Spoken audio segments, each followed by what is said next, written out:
quite interesting. Welcome back. So, Uju, what do you think about the challenges and opportunities in Africa? Some people say it's a plus, some people say it's a minus. To be very honest, I would say that business in Africa is not for the faint-hearted, like I said at the beginning, right?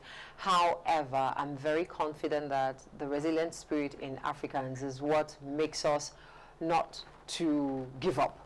I think I like the idea that we're very resilient in Nigeria and Africa. We keep pushing. But I think also in order to catch up with the rest of the world, we need to make some things happen very quickly so our ideas can grow faster and meet up with, we can reduce the deficiency, the gap. The gap is tremendous between African countries and the rest of the world. We need to narrow that gap quickly, learn the lessons so we don't make their mistakes and begin to lead in certain critical areas. Yeah, you know, the world being a global village is also making it a lot easier for people to learn. Yeah, so we're having easier access to other people's mistakes and learning how to do them and all of that. All in all, entrepreneurship is not exactly an easy walk, but it is a necessary one. Today on Conversations, we'll be talking about the International Day for the Preservation of the Ozone Layer. But before we do that, here is a little backgrounder to set the pace.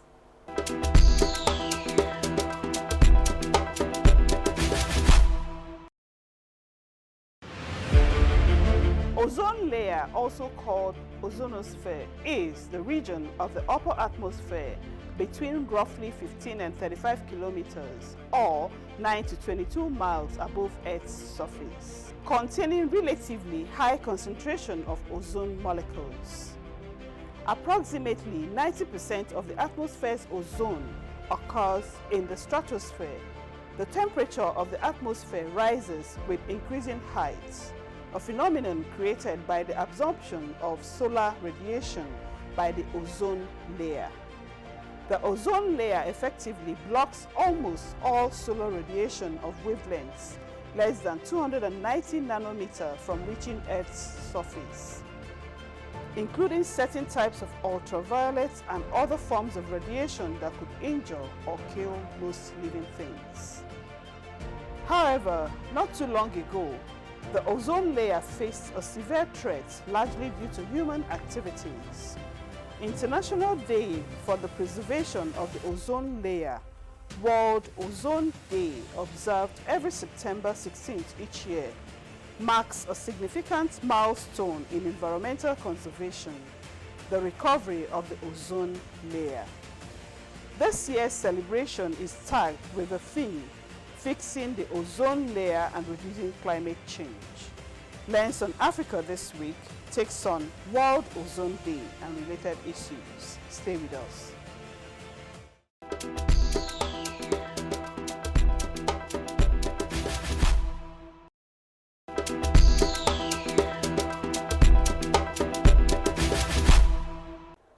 Joining us in the studio today to carry on this conversation is an author of 2 books on the environment, a researcher with over 400 articles on climate change, degradation, deforestation, and the environment, Air Vice Marshal Akpugbe Iyamu, President and Founder, Association of Environmental Protection and Climate Change Experts. Welcome to Lens on Africa, sir.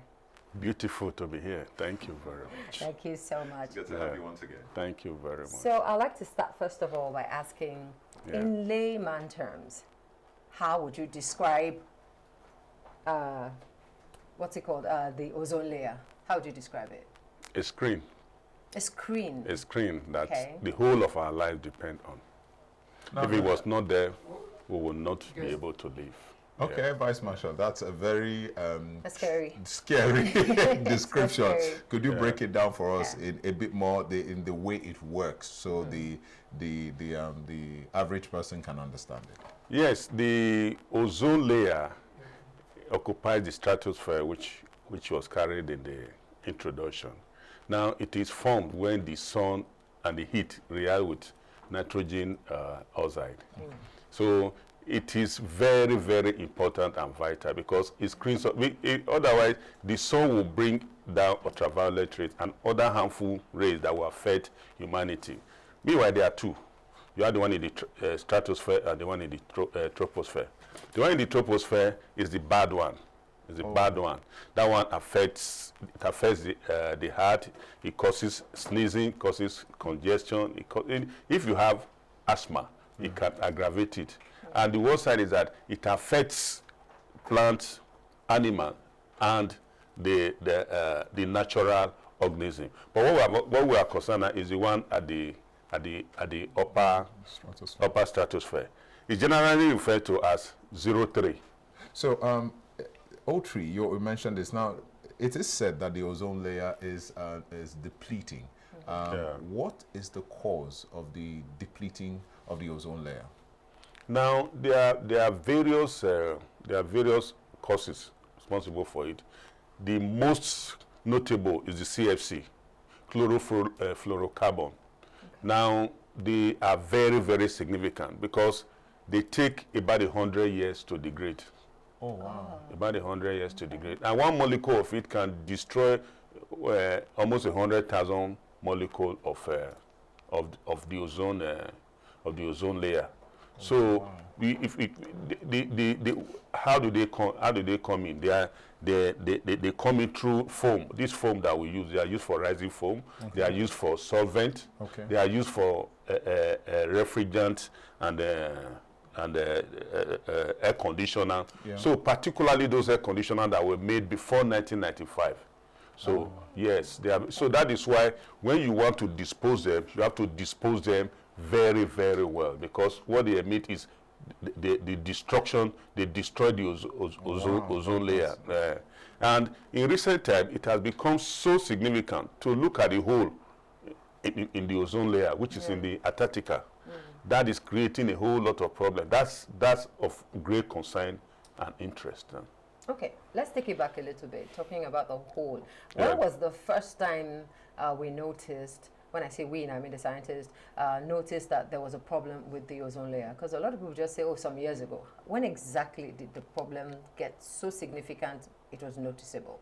Well, the ozone layer was discovered by somebody called Chapman, Sidney Chapman, a Briton. Now, that's where we started realizing that, look, this screen is very important for the survival of mankind. So coming there, scientists and all have been studying it, looking at the effect and everything. And they've come to a whole lot of activities, human activities, the exogenous gases that we are producing are responsible for it. And they have recommended a whole lot of things that we need to do to be able to maintain the ozone layer. So ozone layer is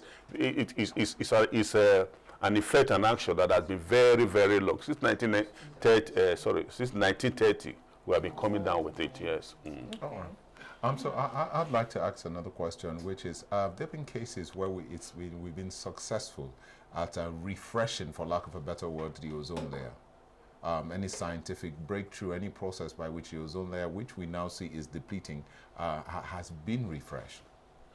Yes, you see, when you create nature's problem, you also need nature action to be able to deal with it. Okay. Now, refreshing, but we have to reduce those actions. Like I told you, the first of all, we have to reduce our cars on the road that we are using. 2, we have to reduce nitrous oxide. We have to reduce pesticide, the pesticide that we are using. We have to encourage renewable energy. We have to also encourage reduce, reuse, and recycle. And above all, those air conditioners and refrigerators that were made before 1995 have to be disposed of properly. So these are the actions that we need to be able to do with it. See, the greatest attack on the ozone layer are the CFC, that is chlorofluorocarbon. You understand? Like I told you before, they can stay for 100 years, and one molecule of it can destroy 100,000 molecules of the ozone layer. So those are the things that are there. So essentially, if I get you right, what we need to do is begin to do some behavioral change, specific behavioral change actions that we need to take to remove or reduce the use of certain, especially the chloroform chemicals. We need to do those immediately. Yes. Okay, that's interesting, Uju. Now, I'm curious. if we do stop all of this, say for instance we get to the point on Earth where we do stop all the harmful, substances and whatnot, can the ozone layer repair itself? See, human activity is a phenomenon. You block one, you open the other one. Look, you see, at a point, my wife used to say that, look, what are we going to do in this world? The next time, don't eat egg. The next time, don't do this. So we are more confused. By the time, you see, science is evolving. And it's transiting at a very, very fast rate. Yeah. See, we need higher thinking. We need higher thinking to be ahead of it. But is that possible? No. Nature is the one providing what science is using. So you can never be ahead of it. I'm not too sure that if we stop all this, even if we stop activities, the air that we are breathing, the purification and all, they all release nitrous oxide. So are we not going to do that? People will die.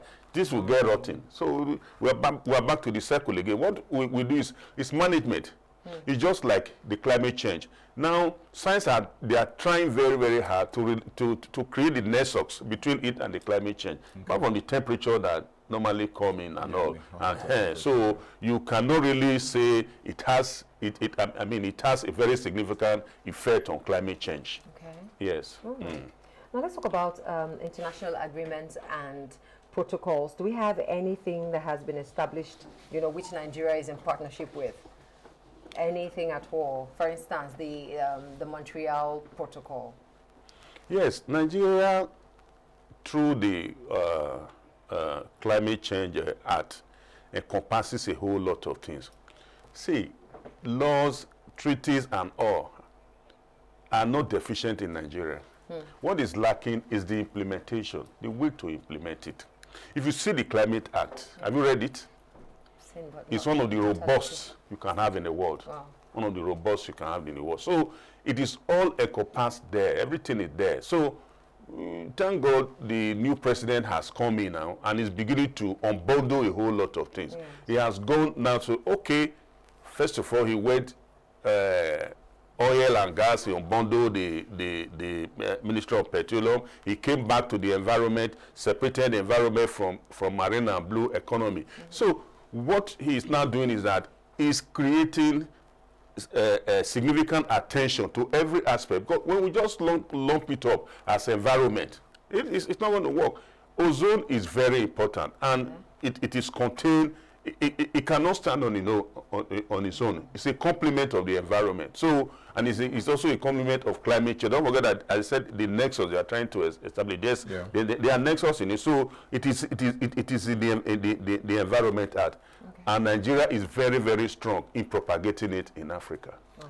You also in the G20, you had what the president talked about climate change. So also when France called the Paris Financing Conference, Nigeria was very visible.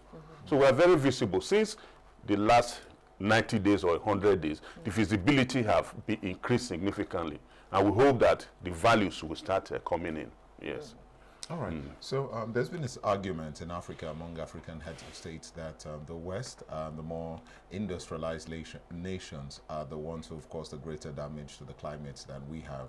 But there's a lot of pressure on Africa to hit zero carbon emissions, and that the West needs to pay its fair share of that instead of hounding Africa to meet up with obligations that they cause the problem. They are the major cause of the problem. What's your take on this dimension of the conversation? The West need to do a lot. They need to do a lot. You see, in the G20, did you see any commitment? They were not committing a sentence on how to get Africa to come out of the climate change. Now it is nobody is spared in it now.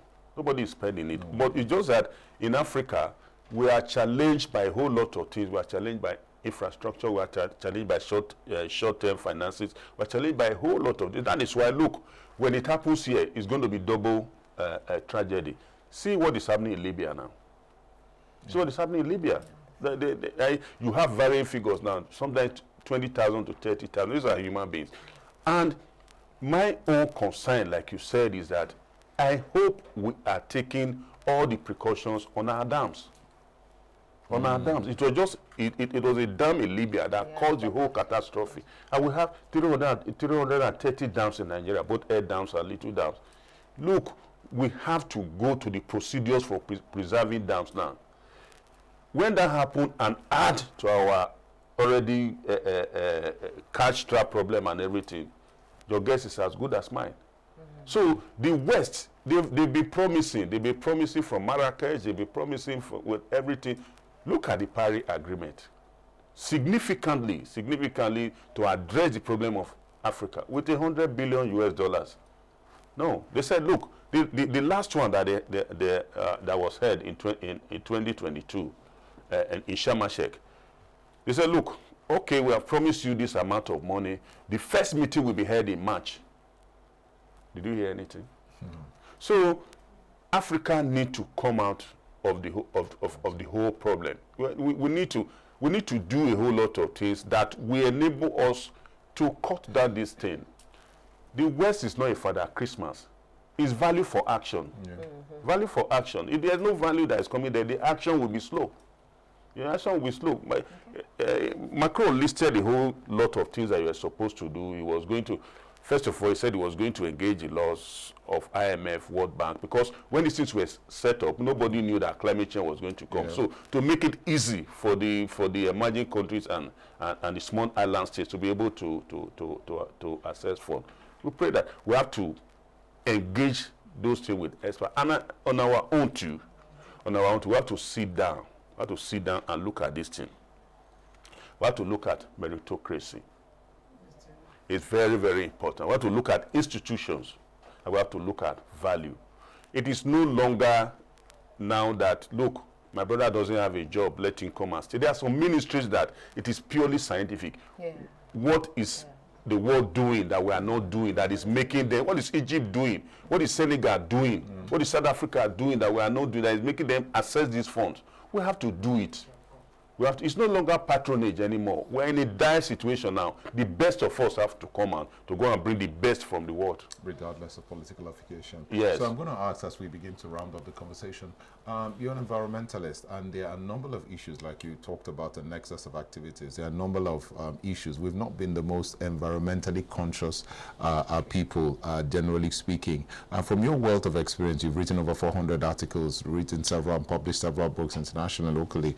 From your perspective, what can we do as Africa? Because our own environment is our first heritage, whether we like it or not. Like you mentioned, we should forget the West for now. What are the things that we can do that can begin to improve the value and the quality of our own environment, which eventually improves our lifestyle, since they're all one big ecosystem? The simplest one is waste management. Honestly, when you go around Abuja, you are not impressed. You're not impressed. And, you know, research, if you do the research, that the municipal area can spend 10 billion naira every day on waste management. Just see, we generate 45 million metric tons of waste in Nigeria. And look, the waste management business in Nigeria is about 100 billion. And yet only 12% of it is managed. Just imagine if we increase it to 100%, how much do we generate? That will be going to about $1 trillion. You see, we'll be going to buy $1 trillion. You see, everybody is still looking at oil. Oil forms 90% of our income and 50% of our taxes. No, that's not. Nobody is looking at that one anymore. If you go to France now, there's a 4-kilometer road for electric charging. You don't need to go to any point now, go and plug it to charge. No. You just drive through it and your car is charged. Waste management. You see, Abuja needs. See, the whole area council they are sleeping on duty. They are sleeping on duty. If you are recycling and managing appropriately, only 20%. The other 80% are dumped everywhere. They are dumped everywhere. The city is one of the best planned cities in the world, but we have used waste to deface it. So also open defecation, we have used it to deface it. So if the health aspect of waste does not threaten us, let the economic aspect of a 1 trillion waste management business in Nigeria encourage us. All right. Before we wrap it all up, I would like to ask, because you know, when we talk up, excuse me, when we talk about things like this, it sounds bogus, sounds like what government should be doing. Yeah. I would like to ask, what do you think is the individual's responsibility? What should we be doing as people who live in this country to contribute our quota to solving the waste problem and the climate problem? See, we generate 125 tons per day waste in Nigeria. Have you ever seen signboard go around Abuja to say don't dump waste here? Have you ever seen it? Everybody passes because there's no punishment. He knows that when he will just explain it away and no consequence, nothing. I wrote a letter to the Honorable Minister of State that day, sent my 2 books to him. You know, congratulate him. I know he's a man of action. So how do we together deal with this problem in Abuja? Yes, yes. People that are in offices have to be sanctioned. They have to be sanctioned. People have to be sanctioned. You know, if you cannot collect waste in a capital city like this, then why are you there? Why are you there? You see, I am so happy at the pace the minister is going and what he is doing.